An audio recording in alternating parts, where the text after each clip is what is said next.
محمد الرسول اللہ، اللہ کے سوا کوئی معبود نہیں، اور محمد صلی اللہ علیہ وسلم اللہ کے پکے اور سچے رسول ہیں۔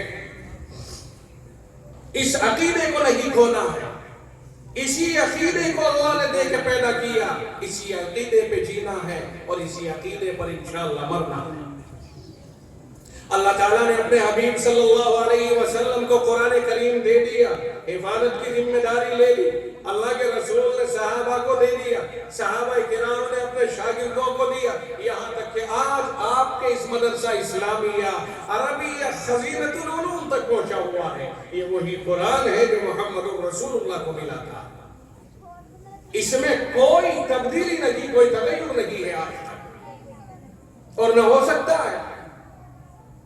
ایک موقع پر مدرسے میں ایک ادھیکاری تشریف لائے، ہمارے یہاں ہاپوڑ میں، تنہائی میں میں اور وہ دونوں بیٹھ گئے، مہمان خانے میں ڈیم صاحب تھے، آئیس لوگ ہوتے ہیں، پڑھے لکھے لوگ ہوتے ہیں، بڑے سمجھدار ہوتے ہیں، بات چیت چل پڑی اسی کے اوپر۔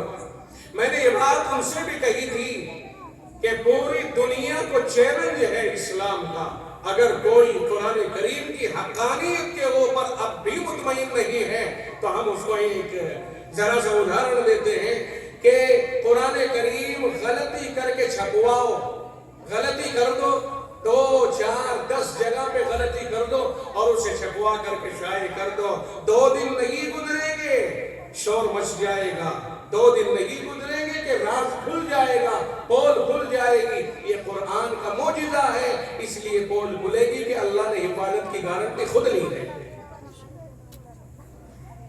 نہیں ہو سکتا قرآن کریم کے اندر کوئی بدلاؤ، اور قرآن کریم کو دنیا کی کوئی طاقت نہیں ہے جو مٹا دے۔ خوب اچھی طرح یاد رکھیے، جس رب نے یہ اعلان کر دیا کہ ہم نے ہی قرآن کی حفاظت کی ذمہ داری لی ہے، اب اس اعلان کے بعد میں اگر کوئی مخلوق میں سے چاہے ہم نے قرآن کو مٹا دیا ہے، ہم نے قرآن کو مٹا دیا ہے، یہ ممکن ہی نہیں۔ اس لیے کہ اگر کوئی قرآن کریم کو مٹانے کی بات کرتا ہے تو اللہ کے اوپر غالب آ گئے، اس کا مطلب اللہ اپنے دعوے میں، اس کا مطلب پختہ نہیں رہا۔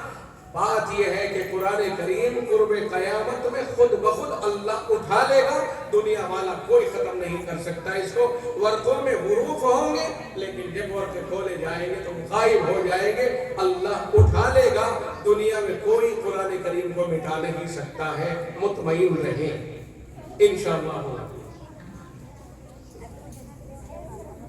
قرآن حکیم اللہ کا مقدس کلام ہے، یہ ذہن میں رہے کہ جس کے ساتھ اس کا تعلق ہو جاتا ہے وہ بھی مقدس، جس کے ساتھ قرآن کریم کا تعلق ہو جاتا ہے وہ بھی مقدس ہو جاتا ہے۔ حضرات صحابہ کرام کیوں مقدس ہوئے؟ اس لیے کہ ان کے ساتھ قرآن کریم کا تعلق ہو گئے، اس لیے مقدس ہو گئے۔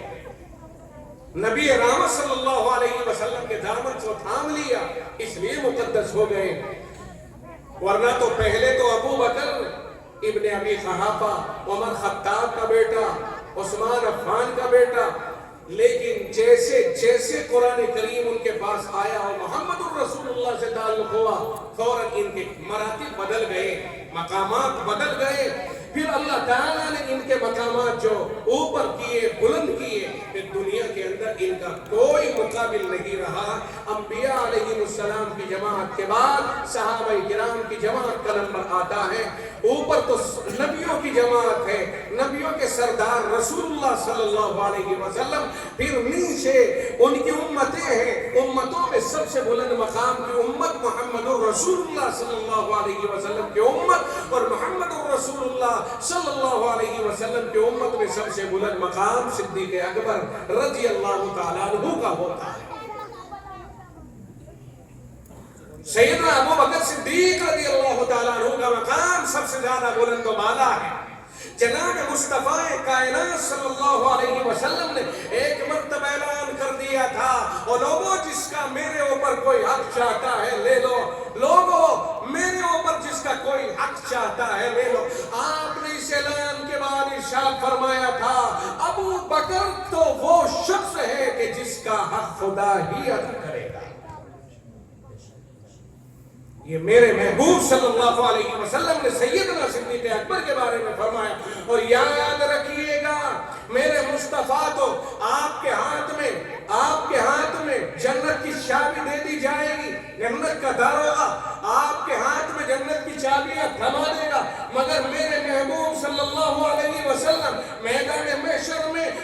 بکر کے اعمال کا واسطہ دے کر کے اس بات کو کہ الہ العالمین جنت کے دروازے پر میں کھڑا ہوں اور میں اپنی امت میں سے ابو بکر کے اعمال کا واسطہ دے کر کے درخواست کرتا ہوں یہ دروازہ کھول دیا جائے.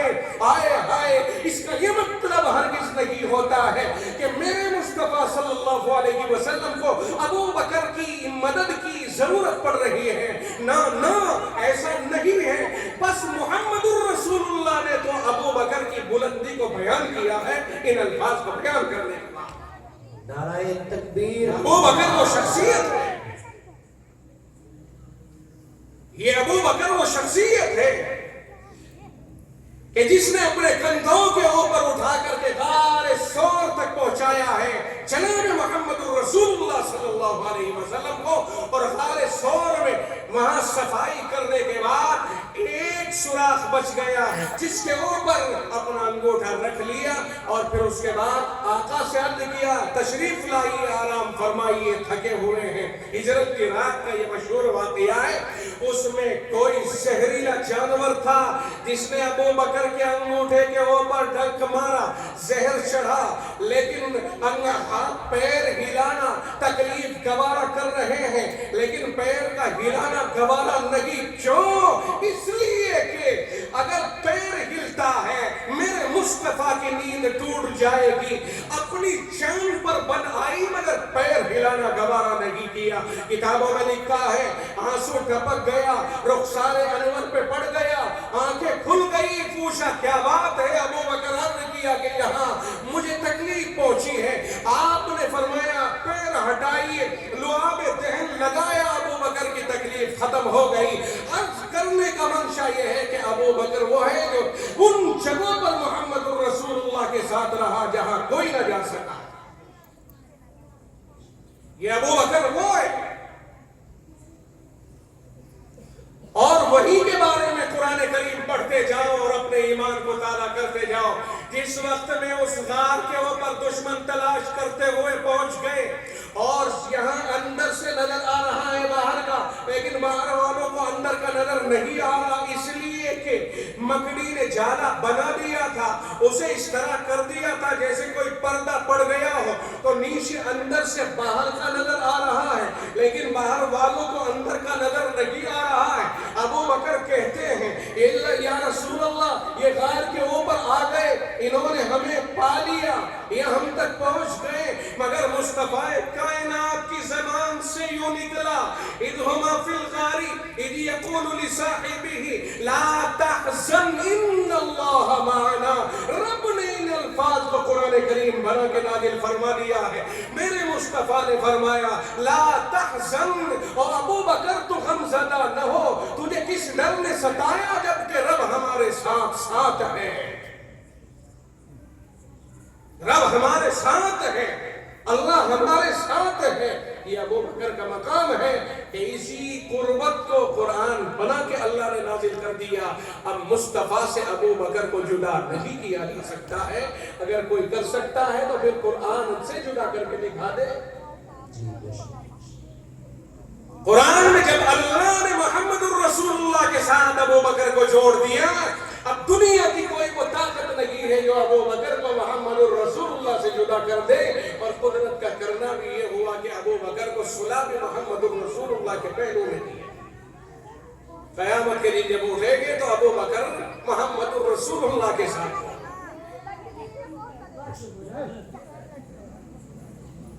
فرمایا غم نہ کر، اللہ ہمارے ساتھ ہے. یہ ابو بکر ہے جن کا مقام اور مرتبہ اسلام کے لیے اللہ تعالیٰ نے ابو بکر کو جو قبول فرمایا ہے وہ کسی دوسرے کو نہیں.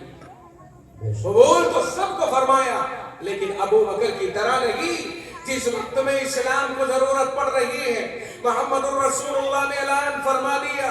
اور لوگوں محمد الرسول اللہ صلی اللہ علیہ وسلم نے اعلان فرمایا لوگوں اسلام کو تمہارے چندے کی ضرورت ہے، تمہارے مال کے تعاون کی ضرورت ہے. تو لوگ لے کر کے اپنی اپنی بساط کے اعتبار سے آتے رہے. مسجد نبوی میں ڈھیر لگتا رہا. عثمان غنی بھی لے کے آئے، علی المرتضیٰ بھی لے کے آئے اور فاروق اعظم بھی لے کے آئے. لیکن لانے والے لا رہے ہیں. جس شام سے ابو بکر لے کے آئے اس شام شان سے کوئی نہیں، اپنی اپنی شان نرالی رہی۔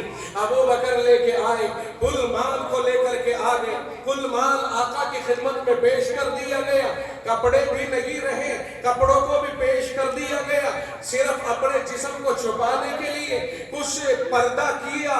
جس وقت میں آقا نے پوچھا او ابو بکر گھر پہ کیا چھوڑ کے آیا ہے، تو اس وقت میں خدا کی قسم ابو بکر نے کہا میں اللہ اور اس کے رسول کو گھر پہ چھوڑ کر کے آیا ہوں، آؤ دنیا میں کوئی ہو تو ابو بکر کی ہم سری کرے۔ اسی پہ فدا ہے کائنات۔ عمر بھی لے کر کے آیا، اس زمانے میں وہ فاروق اعظم کے حالات ابو بکر کے مقابلے پہ مالی اعتبار سے ذرا کچھ اونچے تھے۔ سوچا آج تک تو ابو بکر کو میں نے نہیں ہرایا، لیکن اس نیکی میں ابو بکر کو میں ہرا سکتا ہوں، کیونکہ آج مال کی باری آئی ہے اور مال میرے پاس ابو بکر سے زیادہ ہے۔ عمر لے کے آیا پورے گھر کا آدھا سامان۔ جس وقت میں اللہ کے رسول نے پوچھا عمر کیا لائے، کہا پورے گھر کا آدھا سامان۔ او ابو بکر تم کیا لائے، کہا پورے گھر کا پورا سامان۔ ابو بکر تم نے گھر پہ کیا چھوڑا، کہا اللہ اور اس کے رسول کو چھوڑا۔ عمر نے تم نے کیا چھوڑا، کہا آدھا مال چھوڑا۔ اگرچہ دیکھنے کے اعتبار سے فاروق کا مال صدیق سے زیادہ تھا، لیکن کیفیت کے اعتبار سے فاروق کا مال صدیق سے تھوڑا تھا۔ یہ کیفیت آپ نہیں سمجھے ہوں گے میں نے کیا کہہ دیا۔ دیکھنے میں عمر کا مال زیادہ ہے، لیکن مرتبے میں ابو بکر کا مال زیادہ ہے، اس لیے کہ دیکھنے میں عمر کا مال گھر کا آدھا ہے اور ابو بکر سے زیادہ ہے، لیکن ابو بکر کا مال دیکھنے میں کم ہے مگر گھر پہ تو کچھ بھی نہیں ہے، اس لیے یہاں ابو بکر کی برابری نہیں ہو سکتی۔ یوں ہاتھ مارا اور کہنے لگے ابو بکر تجھ سے منہ مارنا بیکار ہے، تجھ سے کوئی نہیں جیت سکتا۔ نعرہ تکبیر، نعرہ تکبیر۔ مدرسہ خزینۃ العلوم حضرت مفتی محمد مستقیم صاحب۔ میرے بھائی یہ سمجھنے کی بات ہے، وہ ابو بکر جن پر میرے محمد صلی اللہ علیہ وسلم کو بہت بھروسہ تھا، اور ادھر فاروق اعظم اپنے مقام اور منصب کے اعتبار سے کوئی کم نہیں ہے، ان کا مقام بھی بہت بلند مگر فاروق سے ایک درجہ کم۔ آپ کو اندازہ نہیں ہے یہ خطاب کا بیٹا ہے کہ شان کا ہے۔ خدا کی قسم جس وقت میں صحابہ کرام ایمان لا رہے ہیں، رسول اللہ کے مرید بن رہے ہیں، آپ کے ہاتھ پر بیعت کر کے، آپ کے ساتھ عہد و پیمان کر کے وفا کا، اور یہ فاروق ہے، یہ عمر ہے کہ جس کے بارے میں تنہائیوں میں میرے مصطفیٰ نے دعا مانگی، میرے مولا عمر یا ابو جہل دونوں میں سے جس کو جو تجھے اچھا لگتا ہو ایک کو میری جھولی میں ڈال دے۔ اللہم اعز الاسلام، اللہ عزت عطا فرما دے اسلام کو۔ کس کے ذریعے؟ فرمایا عمر کے ذریعے، خطاب کے بیٹے کے ذریعے، یا ہشام یعنی ابو جہل کے ذریعے، دونوں میں سے جس کو چاہے آپ منتخب کر لیں۔ میرے نبی کی یہ تنہائی کی دعا ہے، ادھر یہ دعا مانگی جا رہی ہے، ادھر کعبے کے حرم شریف کے صحن میں، مسجد حرام کے صحن میں کفار کا یہ مشورہ ہو رہا ہے، کون ہے وہ جو محمد کی گردن اتار کے لائے، اسے 100 اونٹ نقد انعام دیے جائیں گے، 1000 سونے کے روپیے دیے جائیں گے۔ اس لالچ میں لوگ چاہتے ہیں کہ شاید میں کر سکوں مگر کسی کی ہمت نہ ہوئی۔ یہی عمر ہے، جب اس کے کان میں یہ اعلان پڑا، یہ بہادر آدمی تھا، نکل کے کھڑا ہو گیا، تلوار لے کے چلتا ہے، ارادہ بنا لیا کہ میں اس کام کو کر کے رہوں گا، 100 اونٹ بھی ملیں گے، 1000 اشرفیاں بھی ملیں گی، اور ہمیشہ کے لیے یہ جھگڑا بھی ختم ہو جائے گا۔ جس وقت میں یہ نکل کے جا رہا ہے، اسے کیا معلوم تھا کہ رب کی تقدیر غالب آ جائے گی، تدبیر کے اوپر تقدیر غالب آئے گی۔ آگے بڑھے، بہن بہنوئی کے گھر پہ پہنچنے کا موقع ملا۔ کیوں ملا؟ کہ راستے میں ایک شخص نے پوچھ لیا تھا کہاں جا رہے ہو، ننگی تلوار کو لہراتے ہوئے، کہا محمد کا سر قلم کرنے جا رہا ہو، کہا اپنے گھر کی خبر لے لیجیے جس کا پیغام تمہارے گھر میں پہنچ چکا ہے، تم اس کے پیچھے کیا پڑے ہو؟ اپنے گھر کو سدھار لو، پہلے اپنے گھر کے حالات دیکھ لو۔ چنانچہ مڑ کر کے اپنے بہن اور بہنوئی کے پاس پہنچے ہیں، وہاں صورتحال یہ پیش آئی کہ بہن کو بھی مارا، بہنوئی کو بھی مارا، دونوں کو پیٹا، سب کچھ کیا، لیکن خداوند عالم جس سینے میں قرآن کو اتار دیتا ہے اس سینے سے قرآن جلدی سے نکلنے کے لیے تیار نہیں ہوتا ہے۔ یہی بہن ہے جس نے کبھی عمر کے سامنے گردن نہیں اٹھائی تھی، آج یہی بہن ہے جو شیرنی کی طرح یوں سامنے آ گئی اور کہنے لگی، او عمر، جس چھاتی سے تو نے دودھ پیا ہے اسی چھاتی سے میں نے بھی دودھ پیا ہے، تو اپنی طاقت کی آزمائی کر لے، تو اپنے بازوؤں کو آزما، تو ہمارے جسم کے ٹکڑے تو کر سکتا ہے لیکن ہمارے دل سے اللہ کے قرآن کو نہیں نکال سکتا ہے۔ محمد الرسول اللہ کے دامن سے وابستہ ہو چکے ہیں، محمد کے دیوانے ہو چکے ہیں، اس دیوانگی کو ختم نہیں کیا جا سکتا ہے۔ عمر سہم گیا، جس بہن نے آج تک کبھی منہ اٹھا کے نہیں دیکھا تھا، آج وہی بہن چیلنج کیسے کر رہی ہے؟ کوئی خاص وجہ ہو سکتی ہے، ٹھہر گئے، ٹھٹک گئے، کہا وجہ بتاؤ، تم کیا پڑھ رہے تھے وہ دکھاؤ۔ بہن کہتی ہے ہم رب کا قرآن پڑھ رہے تھے اور اس کا حکم یہ ہے لا یمسہ الا المطہرون، اسے پاک لوگ ہی چھوئیں گے، ناپاک ہاتھ نہیں لگا سکتے ہیں۔ یہاں بھی بہن نے مسئلے کی وضاحت کر دی ہے، کہا کچھ بھی ہو جائے تو ناپاک ہے، تیرے ہاتھ میں اللہ کا مقدس اور پاکیزہ کلام نہیں دیا جا سکتا ہے۔ بھائی نے کہا اب کوئی طریقہ تو بتلائیے کہ جس کی وجہ سے میرے ہاتھ میں وہ قرآن آئے۔ بہن نے کہا غسل کیجیے۔ بہن نے غسل کے لیے پانی پیش کیا اور رب سے مناجات کی، میرے پروردگار اس کے ظاہر کو دھونا میرا کام ہے اور اس کے باطن کو دھونا تیرا کام ہے۔ نعرہ تکبیر، نعرہ تکبیر۔ چنانچہ صورتحال یہ بنی کہ نہائے، ہاتھ میں وہ صحیفہ لیا، وہ قرآن لیا، وہ کلام کا وہ حصہ لیا جسے بہن اور بہنوں یہ پڑھ رہے تھے۔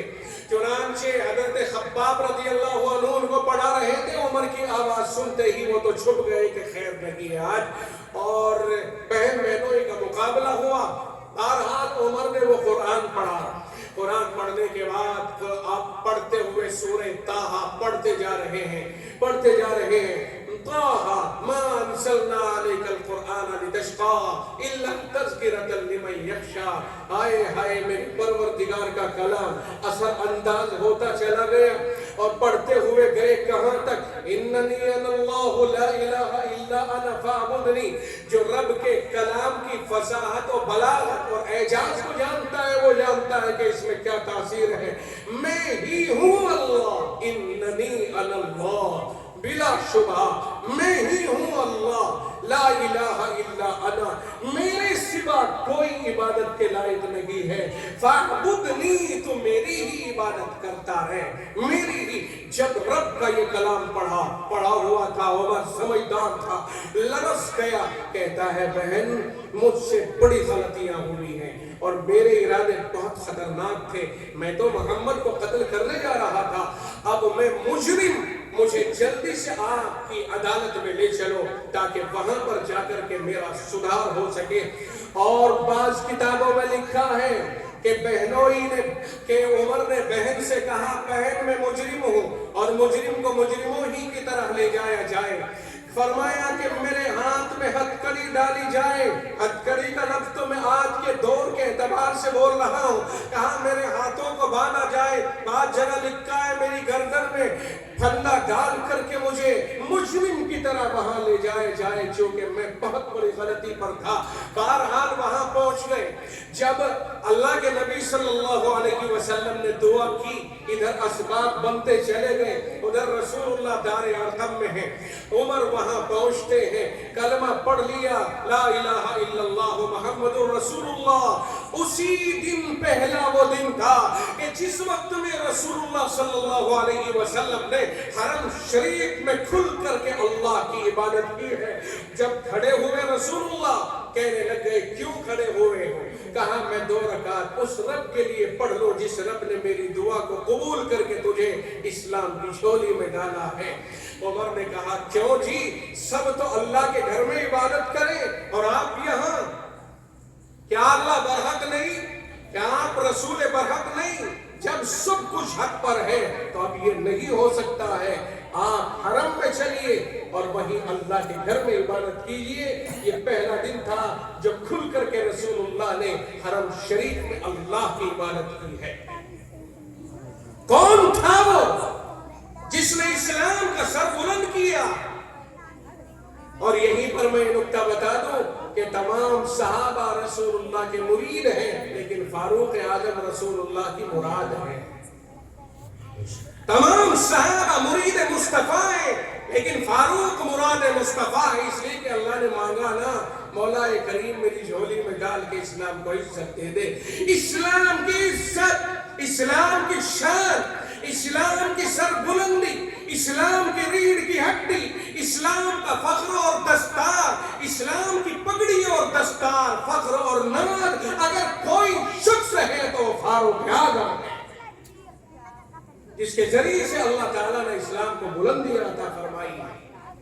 اس کے بعد اسلام کا سر اونچا ہوا، باہر نکلنے کا موقع ملا، ورنہ باہر نکلنے ہی کہاں دیا جا رہا تھا۔ صورتحال ایسی بنی ہوئی تھی۔ تمام صحابہ کرام کے اپنے اپنے مقام و مراتب، لیکن ان 2 شخصیتوں کے مقام کا تو کہنا ہی کیا۔ عثمان غنی رضی اللہ تعالیٰ عنہ بھی اپنے مقام اور مرتبے کے اعتبار سے کوئی کم نہیں ہے۔ فاروق اعظم کی بات میں عرض کر رہا تھا، ایک بات کہہ کر کے بات کو ختم کروں گا فاروق کے سلسلے میں، کہ قرآن کریم کی بہت ساری آیتیں وہ ہیں جو زمین کے اوپر فیصلہ عمر نے کر دیا، وہی رب نے قرآن کریم بنا کے نازل کر دیا۔ بہت ساری آیتیں قرآن کریم کے اندر ایسی ہیں کہ اللہ نے وہی نازل کر دیا جو عمر فاروق کی زبان سے زمین کے اوپر نکل دیا۔ اور کئی مقامات غزوہ بدر کے قیدیوں کے بارے میں جو فیصلہ عمر نے یہاں سنایا، وہی فیصلہ رب نے قرآن کریم کے بارے میں قرآن بنا کے نازل فرما دیا۔ اور بیت اللہ شریف کا طواف کرتے ہوئے جس وقت میں آقا نے فرمایا آؤ تمہیں ایک چیز دکھاؤں، جس پتھر کے اوپر کھڑے ہو کر کے ابراہیم علیہ السلام نے خانہ خدا کو بنایا تھا، اس کے اوپر ابراہیم علیہ السلام کے پیروں کے نشانات اترے ہوئے تھے۔ آقا نے فرمایا آؤ تمہیں ایک چیز دکھاتا ہوں۔ دکھائی، کہا یہ نشان وہ نشان ہے جو ابراہیم علیہ السلام کے پیروں کے ڈائریکٹ نشان ہے۔ یہ دیکھنے کے بعد اسے مقام ابراہیم کہا جاتا ہے۔ آج بھی جو حاجی جاتے ہیں انہوں نے دیکھا ہوگا مقام ابراہیم۔ بہرحال اسے دیکھنے کے بعد عمر فاروق نے خواہش کی کہ اللہ کے رسول مجھے 2 رکعت یہاں شکرانے کے طور پر نفل پڑھنے کی اجازت مرحمت فرمائی جائے۔ چنانچہ ابھی تک چونکہ قرآن کریم اللہ کے رسول کے اوپر نہیں آیا تھا کہ وہاں نماز پڑھی جائے، فتح مکہ کے موقع پر اللہ کے رسول نے یہ دکھلایا تھا کہ چاروں طرف گھما کر کے یہ کہا یہ دیکھیے۔ دیکھنے کے بعد جب انہوں نے خواہش ظاہر کی کہ مجھے 2 رکعت پڑھنے کی اجازت دی جائے، آقا خاموش ہو گئے، اس لیے کہ رب کی طرف سے اجازت نہیں ہے اور عمر کا اصرار ہے کہ مجھے 2 رکعت پڑھنے کا موقع دیا جائے۔ عمر کے اس اصرار کی بنیاد پر، اس درخواست کی بنیاد پر رب ذوالجلال نے جبریل امین کو قرآن لے کے بھیج دیا۔ کہا میرے مصطفیٰ خاموش کیوں ہے؟ جو خواہش عمر کی فرش پر ہے وہی رائے خدا کی عرش پر ہے۔ رب کہتا ہے وَاتَّخِذُوا مِن مَقَامِ إِبْرَاهِيمَ مُصَلًّى، مقام ابراہیم کو نماز پڑھنے کے لیے متعین فرما لیجیے۔ یہ ہے عمر فاروق۔ میں زیادہ لمبی داستان نہیں چھیڑ رہا، میں صرف اشارے کیے ہیں آپ تک کہ یہ ہے وہ صحابہ، ایک پر ایک صحابہ ہے، ایک پر ایک ہے۔ یہ عثمان غنی ہے، خدا کی قسم دنیا میں وہ امتیاز ہے عثمان کا کہ دنیا میں ایک امتیاز کسی اور کا نہیں۔ ایک پیغمبر کی 2 بیٹیاں دنیا میں کسی کے نکاح میں نہیں۔ اگر محمد الرسول اللہ کو عثمان محبوب نہ ہوتا تو ایک بیٹی کے انتقال کے بعد دوسری بیٹی کو عثمان کے نکاح میں نہ دے دیتے. جب پہلی بیٹی کا انتقال ہوا، عثمان غمزدہ ہے، آپ نے کندھے پہ ہاتھ رکھ کے فرمایا عثمان غمزدہ کیوں ہو؟ عرض کیا یا رسول اللہ غم اس لیے ہے کہ نبوت کا جو نور میرے گھر میں تھا وہ جاتا رہا. فرمایا گھبراؤ نہیں، ایک بیٹی اور ہے، اسے میں تمہارے نکاح میں دے رہا ہوں.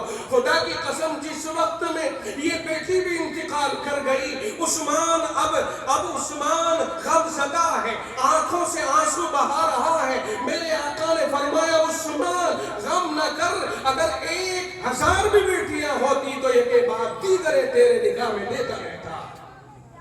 کیا عثمان غنی کے فضائل سمجھ میں نہیں آتے ہیں؟ اس سے عثمان وہ ہے کہ جس وقت میں آقا کی وہ بیٹی جو عثمان کے نکاح میں تھی بیمار تھی، ادھر غزوہ بدر پیش آ رہا ہے. عثمان غنی کو یہ بھی احساس ہو رہا ہے کہ اسلام کا پہلا غزوہ ہے، کاش کہ میں بھی جاتا، مجھے بھی طبیعت چاہتی ہے کہ میں بھی جا کے جوہر دکھاتا. اس وقت میں آقا نے فرمایا عثمان تم اس کی عیادت کرتے رہو اور دیکھ بھال کرتے رہو. میرے پروردگار نے مجھے حکم بھیجا ہے جبریل کے ذریعے کہ تم یہیں پر رہو، یہیں رہ کر کے اس کی دیکھ بھال کرو. اللہ تعالیٰ تمہیں بدر کے غازیوں میں شمار فرما رہا ہے. یہ ہے عثمان جن کی رب کے یہاں بھی وہ قیمت ہے. اور جس وقت میں مال غنیمت میں جو حصے متعین ہو رہے تھے، توجہ رہے، تو اللہ کے نبی نے ایک حصہ نکال کے ایک طرف کو رکھ دیا. پوچھا یا رسول اللہ یہ کس کا ہے؟ فرمایا یہ حصہ میرے عثمان کا ہے، میرے پروردگار نے بدر کے غازیوں میں اس کا شمار فرمایا ہے، اس لیے جب شمار ہو گیا تو حصہ بھی متعین ہو گیا. عثمان غنی اللہ تعالیٰ نے ان کے مقامات کو بہت بلند فرمایا. ادھر علی المرتضی رضی اللہ تعالیٰ عنہ ہے، داماد مصطفیٰ ہیں، میرے آقا کی پرورش میں رہے، بچپن سے کبھی بت پرستی اور شرک کے قریب نہیں گئے، اس لیے کہ میرے مصطفیٰ نے حضرت علی المرتضی رضی اللہ تعالیٰ عنہ کی بچپن سے پرورش کی ہے. چونکہ وہ بچے تھے اپنی طرف کر لیا، اور جس وقت میں تقریباً 7 سال کی عمر ہے آقا نے نبوت کا اعلان فرمایا ہے. علی المرتضی اسی وقت سے رسول اللہ صلی اللہ علیہ وسلم کے دیوانے ہو گئے تھے. تو میں حج کرنے کا منشا یہ ہے کہ یہ وہ صحابہ ہیں جن کا کوئی مقابل نہیں، جن کا کوئی جوڑ نہیں. علی فاتح خیبر ہیں، جس چیز کو دوسرے مل کر کے حل نہ کر سکے اسے علی المرتضی کے ذریعے اللہ تعالیٰ نے حل کرایا. تو مقام اپنے اپنے، مرتبے اپنے اپنے. جو بیٹی سب سے پیاری ہے وہ علی کے حصے میں ہے، فاطمۃ الزہرا، جس کے تشریف لانے کے بعد میرے آقا کھڑے ہو جائے کرتے تھے اور فرماتے آؤ میری بیٹی آؤ. جب رسول اللہ سفر میں تشریف لے جاتے سب سے آخر میں فاطمۃ الزہرا سے ملاقات کر کے جاتے. جب سفر سے تشریف لاتے سب سے پہلے فاطمۃ الزہرا سے ملاقات کرتے. یہی فاطمہ ہے جو علی المرتضی کے نکاح میں اللہ کے رسول نے عطا فرمائی ہے. علی کے فضائل کے بھی کوئی ٹھکانے نہیں ہے. ہم تمام صحابہ کرام کو اسی نگاہ سے دیکھتے ہیں جس نگاہ سے دیکھنے کا رب نے ہمیں حکم فرمایا ہے. رب نے کہا اولئک الذین امتحن اللہ، یہ وہ صحابہ ہیں، یہ میرے نبی کے وہ شاگرد ہیں جن کا رب نے امتحان لے لیا ہے، جن کا اللہ نے امتحان لے لیا ہے. او میرے بھائی، ایگزام تم دے رہے ہو، ایگزامنر کوئی اور ہو، یقیناً ایگزام لینے والا اعلیٰ ہوا کرتا ہے. رب نے امتحان لیا ہے مصطفیٰ کے چیلوں کا، مصطفیٰ کے شاگردوں کا، مصطفیٰ کے پیاروں کا، محمد الرسول اللہ کے دیوانوں اور یاروں کا. رب نے امتحان لیا، تیار میرے محمد صلی اللہ علیہ وسلم نے کیا، پیش کر دیا رب کی بارگاہ میں. میرے آقا یہ تیار کی ہوئی میری بود ہے، میرے آقا نے پیش کر دیا. رب نے انہیں جانچا، ان کا امتحان لیا. امتحان وہاں نہیں کہ ہال میں بٹھا کے امتحان لیا جا رہا ہو.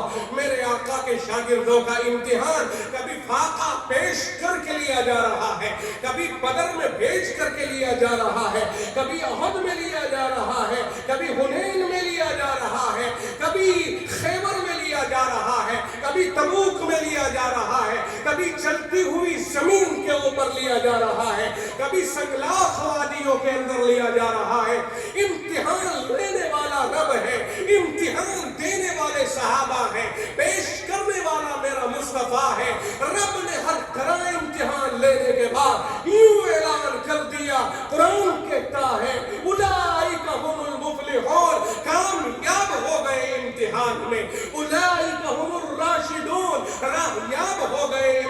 قرآن میں رب نے ارشاد فرما دیا، تو اب ہم کہتے ہیں رضی اللہ عنہم ورضوا عنہ، اللہ ان صحابہ سے راضی ہو گیا ہے، اللہ نے ان کو اپنے سے راضی کر لیا ہے۔ او بھائی، جن صحابہ سے رب نے رضامندی کا اعلان قرآن میں کر دیا ہو، دنیا ان سے ناراض ہوتی رہے، کوئی فرق نہیں پڑتا ہے، اس لیے کہ رضا الہی اصل ہے۔ جس رضا کا اللہ نے قرآن میں اعلان کر دیا ہے، اللہ تو ان سے راضی ہو چکا، اب کوئی فرق نہیں پڑتا۔ اللہ صحابہ سے راضی ہو گیا، اب کوئی فرق نہیں پڑتا ہے کسی بھی طرح سے۔ اللہ نے ایک بات اور بتائے دیتا ہوں، اللہ نے صحابہ پہ بھروسہ کیا۔ مصطفیٰ کائنات صلی اللہ علیہ وسلم پر جتنا قرآن نازل ہوا تھا، اور سنو ایک پتے کی بات بتاتا ہوں تم کو، اور ایک بہت کانٹے کی بات بتا رہا ہوں، توجہ چاہیے۔ اللہ کے نبی صلی اللہ علیہ وسلم نے جو قرآن نازل ہوا کرتا تھا، اس کو چند صحابہ ایسے تھے جنہیں آپ بلا لیا کرتے تھے اور ان کو لکھوا دیا کرتے تھے۔ کاغذ وغیرہ کا ایسا دور تو تھا نہیں جیسا آج کا ہے، تو جو میسر آتا اسی کے اوپر لکھ لیا کرتے تھے اور فرما دیا کرتے تھے کہ اسے فلاں سورۃ فلاں آیت کے بعد درج کر لو، اسے فلاں آیت کے بعد لکھ لو۔ اس طرح سے آپ نے پورا قرآن کریم الگ الگ لوگوں کے پاس تھا، لکھوا دیا۔ لیکن جس طرح اکٹھا ہمارے پاس آج موجود ہے، اس طرح اللہ کے رسول نے اپنے دور میں اکٹھا نہیں کرایا تھا۔ سن لینا دھیان سے، اکٹھا نہیں کرایا تھا، لکھوا دیا۔ الگ الگ لوگوں کے پاس قرآن ہے، زبانی حافظ ہو گئے، بے شمار صحابہ ہزاروں حافظ ہو گئے، لیکن قرآن کی جو شکل اس طرح سے ہے، وہ قرآن کی شکل اللہ اور اس کے رسول نے اپنے دور میں اللہ کے نبی نے نہیں دلوائی تھی۔ بھروسہ کیا صحابہ پر، دے دیا صحابہ کو، کہا جمع کرنے کی ذمہ داری اور اس کی حفاظت کی ذمہ داری اللہ نے لی ہے۔ اللہ نے صحابہ پہ بھروسہ کر لیا تھا۔ جب صحابہ کرام نے یہ محسوس کیا کہ ہمارے دور میں قرآن کریم اگر جمع نہ ہوا تو بات کے لیے خطرہ پیدا ہو سکتا ہے، تو ابو بکر صدیق رضی اللہ تعالیٰ عنہ کے دور میں فیصلہ لیا گیا کہ اب قرآن کو جو لوگوں کے پاس ہے متفرق اسے اکٹھا کرا لیا جائے۔ چنانچہ پورے قرآن کو یکجا کرایا گیا، اور کس شان کے ساتھ کہ چاروں خلفاء اس میں شامل ہیں، اس کے علاوہ زید بن ثابت شامل ہیں اور دیگر بعض صحابہ شامل ہیں جو لے کے قرآن کریم کی آتا یہ سارے حافظ تھے، اپنے حافظوں سے ملاتے، اس کے اوپر گواہ منگواتے، ہر آیت پر دو دو گواہ آتے۔ اس طرح اس حفاظت کے ساتھ قرآن کریم کو جمع کرایا گیا ہے۔ رب نے جن صحابہ پہ اتنا اعتماد کیا ہے، ہماری ذمہ داری ہے ان صحابہ کے ساتھ دل سے محبت کرنا۔ اور دیکھو قرآن کریم کے اندر ایک بات آئی ہے صحابہ کرام کے بارے میں، والذین جاءوا من بعدہم، جو لوگ صحابہ کے بعد دنیا میں پیدا ہوتے رہیں گے قیامت تک، ان کی ذمہ داری یہ ہے کہ وہ یوں کہتے رہیں۔ 27-28 پارے کے اندر قرآن کریم کی آیت کریمہ موجود ہے۔ ان کی ذمہ داری اللہ نے ڈال دی، والذین جاءوا من بعدہم، وہ لوگ جو صحابہ کے بعد قیامت تک پیدا ہوتے رہیں گے، بلا کسی تفریق کے اللہ تعالیٰ نے فرمایا جو قیامت تک صحابہ کے چلے جانے کے بعد پیدا ہوتے رہیں گے، ان کی ذمہ داری اور ڈیوٹی کیا ہے؟ رب نے کہا ان کی ذمہ داری یہ ہے، یقولون ربنا اغفر لنا، کہ وہ یوں کہتے رہے کہ اے اللہ ہماری بخشش فرما دیجیے۔ اور دوسرا وظیفہ ان کا یہ ہے، وَلِإِخْوَانِنَا الَّذِينَ سَبَقُونَا بِالْإِيمَانِ، اور ہمارے ان بھائیوں کی بھی بخشش کر دیجیے جو ہم سے پہلے ایمان لائے۔ تو صحابہ کے فوراً بعد پیدا ہونے والے لوگ، قیامت تک آنے والے سب کی ذمہ داری یہ ہے کہ وہ صحابہ کے لیے مغفرت کی مسلسل دعائیں کرتے رہیں۔ اور پھر یوں کہا یہ بھی ان کی ذمہ داری ہے کہ وہ یوں کہتے رہیں، وَلَا تَجْعَلْ فِي قُلُوبِنَا غِلًّا لِلَّذِينَ آمَنُوا، اے اللہ صحابہ کی طرف سے ہمارے دلوں میں کوئی کھوٹ پیدا نہ ہونے دینا۔ قرآن کہتا ہے، میں نہیں کہتا، میں صرف آپ کو اللہ کا کلام سنا رہا ہوں۔ رب کہتا ہے وَلَا تَجْعَلْ فِي قُلُوبِنَا غِلًّا لِّلَّذِينَ آمَنُوا صحابہ فرمایا اللہ نے یہ کہا قیامت تک آنے والے تمام انسانوں کی ذمہ داری یہ ہے کہ وہ یوں کہتے رہے اے اللہ صحابہ کی طرف سے ہمارے دل میں کوئی بھی ادنا کھوٹ پیدا نہ ہونے دینا، یہ ذمہ داری رکھی ہے۔ ربنا انک رؤوف الرحیم، اللہ آپ بڑے مہربان اور رحم کرنے والے ہیں، بڑے شفیق ہیں، یہ ذمہ داری ہے۔ معلوم ہوا صحابہ کرام کی جو قربانیاں صحابہ نے دی ہیں ان کو دیکھتے ہوئے ان کی طرف سے ہمیشہ اپنے دلوں کے اندر محبت کا جذبہ رکھنا یہ ہر انسان کی ذمہ داری ہے، اس لیے کہ صحابہ نہ ہوتے تو قرآن نہ ملتا، صحابہ نہ ہوتے تو قرآن نہ ملتا۔ میرے لیے میرے پاس جبریل لے کر نہیں آئے، دنیا میں جبریل لے کر نہیں گئے، قرآن کو تو صحابہ کو اللہ کے رسول نے دیا اور قرآن کو صحابہ نے پوری دنیا کے لوگوں کو دیا۔ اس لیے پورا دین صحابہ کرام کے ساتھ محبت کرنے پر سنی آخری وقت چل رہا ہے۔ میں بات کو ختم کرنے کی طرف آیا۔ پوری دنیا میں دین جب تک معتبر ہے، جب تک صحابہ کو معتبر مانا جاتا رہے گا، اور اگر صحابہ معتبر نہیں ہے تو پھر دین بھی معتبر نہیں رہے گا، لیکن انہی کے ذریعے سے آیا ہے۔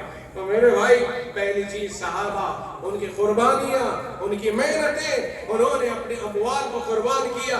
یاد ہوگا آخر میں یہ اور عرض کر دوں کہ جس وقت میں کفار مکہ نے مدینہ منورہ پہ چڑھائی کی ہے اور آقا رحمت نے مشاورت طلب کی ہے، میٹنگ کی ہے، اور اللہ کے رسول نے پوچھا اب کیا کیا جانا چاہیے، تو صحابہ کرام میں جو مہاجرین تھے جو مکے سے گئے ہوئے تھے انہوں نے کہا اللہ کے رسول ہم ہر طرح تیار ہیں، لیکن جو مدینہ منورہ کے لوگ تھے ابھی وہ نہیں بول رہے تھے، اللہ کے رسول خاموش تھے، مطمئن نہیں ہو رہے تھے۔ حضرت مقداد ابن اسود، سعد ابن معاذ، یہ دونوں کھڑے ہوتے ہیں اور کہتے ہیں یا رسول اللہ ہم سمجھ گئے جو آپ کا منشا ہے، آپ یہ چاہتے ہیں کہ ہم نے مکے سے آپ کو مدینے میں بلایا تھا، آپ یہ سمجھ رہے ہیں کہ شاید ہم آپ کی حفاظت مدینے ہی میں کریں گے، نہ ہم آپ کے ساتھ ہر وقت تیار ہیں، اگر آپ چاہیں تو جو فیصلہ لے وہ لیں، آپ کی مرضی ہے، آپ جس سے چاہیں دوستی کریں ہم آپ سے متفق، آپ جس سے چاہیں لڑائی کریں ہم آپ سے متفق، آپ اگر ہمارے مال کی ضرورت ہے تو مال لے لیجئے، جان کی ضرورت ہے جان حاضر ہے، جو مال آپ ہمارے لیے چھوڑ دیں گے اس مال کو ہم اتنا پسند نہیں کریں گے جتنا اس مال کو پسند کریں گے جو آپ ہمارے سے اسلام کے لیے لے لیں گے۔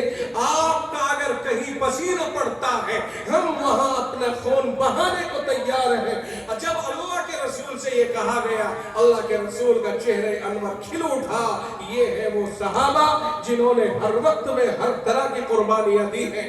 یاد ہوگا ایک صحابیہ کھڑی ہوئی رو رہی ہے، اللہ کے رسول نے پوچھوایا معلوم کرو وہ کیوں رو رہی ہے، عرض کیا صحابی نے آ کے ایک بچے کو گود میں لیے کھڑی ہے اور وہ کہہ رہی ہے کہ اللہ کے رسول سے درخواست قبول کرنے کے لیے گزارش کر دی جائے کہ میرے اس چھوٹے سے بچے کو قبول کر لیا جائے تاکہ یہ بھی اللہ کی راہ میں قربان ہو جائے، میرے پاس کوئی زبان تو نہیں ہے کہ میں اسے قربان کے لیے کرنے کے لیے پیش کروں اسلام کی خدمت کے لیے۔ اللہ کے رسول نے فرمایا یہ بچہ تو ابھی پرورش کا محتاج ہے۔ عرض کرتی ہے وہ کہنے لگی یا رسول اللہ میں بھی سمجھ رہی ہوں محتاج ہے، لیکن میرا جذبہ یہ ہے کہ اگر کوئی تیر آتا ہو دشمن کی طرف سے میرے بچے کو ڈھال کے طور پر استعمال کر لیا جائے، کم از کم یہاں تو کام آئے گا۔ قیامت کے دن جب رب کی طرف سے اعلان ہوگا شہیدوں کی مائیں کھڑی ہو جائیں تو میں بھی فخر کے ساتھ کھڑی ہو کر کے یوں کہوں گی میرے مولا ایک ننھے سے شہید کی میں بھی ماں ہوں۔ اس جذبے کے ساتھ قرآن کریم کی حفاظت ہوئی اور اس جذبے کے ساتھ صحابہ نے ہم تک قرآن پہنچایا ہے۔ تو میرے بھائی آج اللہ، میں نے شروع میں کہا تھا بات طویل ہو گئی کہ ایک تھا دور انبیاء اور ایک ہے دور علماء. دور انبیاء بھی رب نے بنایا، دور علماء بھی رب نے بنایا. اب رسول اللہ کے بعد نبی تو نہیں آئیں گے، لیکن علماء اللہ کے رسول کے پیغام کو لے کر کے دنیا میں گھومتے رہیں گے. یہی وہ پیغام ہے جسے یہاں تک لے کر کے آ گئے، اور قیامت تک کے لیے ساری دنیا میں آج جہاں سے سورج نکلتا ہے اور جہاں تک سورج غروب ہوتا ہے، دنیا کے طول و عرض میں ہر طرف اللہ کا دین پھیلا ہوا ہے. یہ کس کی وجہ سے ہے؟ یہ ان علماء ہی کی وجہ سے ہے جو اسے کبھی تبلیغ کی راہ سے، کبھی تدریس کی راہ سے، کبھی تقریر کی راہ سے، کبھی جلسوں کی راہ سے، کبھی اجتماعات کی راہ سے، کبھی جماعتوں کے راستے سے، کبھی دوسری راہوں سے دنیا میں پہنچا رہے ہیں. اور آج جہاں سے سورج کی پہلی کرن پڑتی ہے وہاں میرے رب کو سجدہ ہو رہا ہے، اور جہاں سورج کی آخری کرن پڑتی ہے وہاں تک سجدہ ہو رہا ہے. یہ میرے نبی کی نبوت کے پوری دنیا میں پھیلنے کی دلیل ہے. جس نبی کو اللہ نے پوری دنیا کا نبی بنایا، اس نبی کی نبوت پوری دنیا میں گھوم رہی ہے، لیکن اس کی امت کے علماء لے کر کے گھوم رہے ہیں. آج علماء پر اگر اعتماد نہیں ہوتا، یاد رکھیے گا علماء پہ اعتماد کرنا بے حد ضروری ہے. اس لیے کہ قرآن کے رکھوالے، قرآن کی حفاظت کرنے والے، دین و شریعت کی حفاظت کرنے والے یہ نہیں ہے تو پھر کون ہے ان کے سوا؟ کوئی بتایا جائے ہمیں کہ کون ہے. قرآن کریم ان کے سینوں میں اللہ نے اتار کر کے ثابت کر دیا کہ او لوگو، تمہارے پاس میں جو سوٹ کیس ہوتا ہے جس میں تم نے اپنے پیسے